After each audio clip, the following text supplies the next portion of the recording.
very quickly. And within 15 years, they were 100% energy independent. 90% of Iceland's energy today comes from local geothermal. And during that 15-year period, Iceland went from being the poorest country in Europe to the fourth richest country on the face of Europe. Unfortunately for Iceland, they spent most of their newfound wealth on bundled derivatives, and they're now the poorest country in Europe again. But Iceland, ultimately, that economy is going to come back because the fundamentals are there. Iceland today is one of the larger energy exporters in the world. It can't run lines across the Atlantic, so it imports bauxite from Jamaica, and then it uses this huge surplus that it has to smelt up geothermal, to smelt the bauxite into aluminum, and sells the ingots in the world market. And that's its way of exporting energy.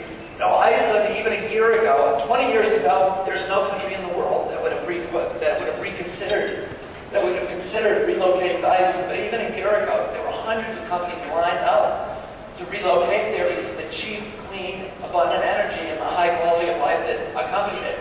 Sweden in 1996 decided to decarbonize its society. It shut down its nuclear power plants, the two biggest in the country, immediately shut down. It slapped $120 a ton tax on carbon. And Sweden is today the sixth richest country in the world by GDP. It's dropped its energy use since then by 9%. Its economy has grown by 45%. You had thousands of entrepreneurs rushing into that space to create new forms of energy from wind, tidal, from solar, from geothermal, from putrid garbage and sawmill waste. Brazil in 1996 decided to decarbonize its transportation system, and today, as a result of that choice, Brazil, while the whole world economy collapses, still continues to enjoy the longest, most robust economic expansion in the history of Latin America. Costa Rica decarbonized its electric grid. As a result of that choice, Costa Rica today is by far the wealthiest nation in Central America. You can go on and on with these examples. What we have here in our country, far greater geothermal resources than other in the world in geothermal. We're the top 3 in solar. The Scientific American just did a study that showed that if we were to harness the solar energy in just 19% of the most barren desert land in the desert Southwest, an area 75 miles by 75 miles, you could power 100% of the electrical grid in our country, even if every American owned an electric car.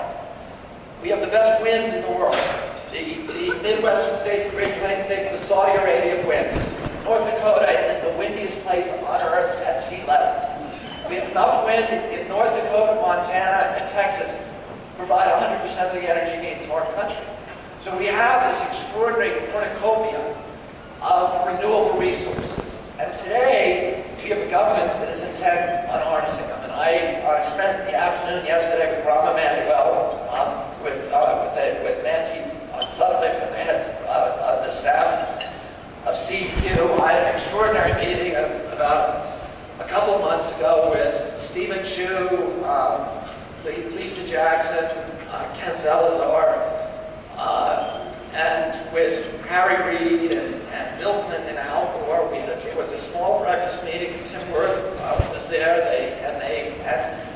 where we outlined a blueprint for transferring to Bill Ritter's new energy economy in this country. And afterwards, we went out and spoke to a group of people. There were 600 kind of opinion leaders, congressmen, press leaders, and other officials in that crowd, and talked to them about Obama's plan for transforming our economy.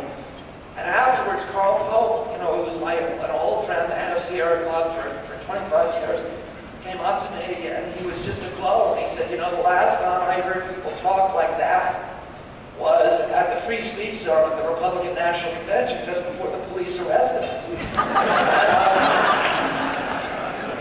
Now we have friends on Capitol Hill who are looking at the world the way that we look at the world. And they need our help in transforming it. And they need local leaders like Governor Ritter and others around the country who are going to help do this. The principal barriers that Obama faces, and the meeting I had with him yesterday is about, and I met with Obama as well yesterday, and he had another preoccupation, which was his speech last night.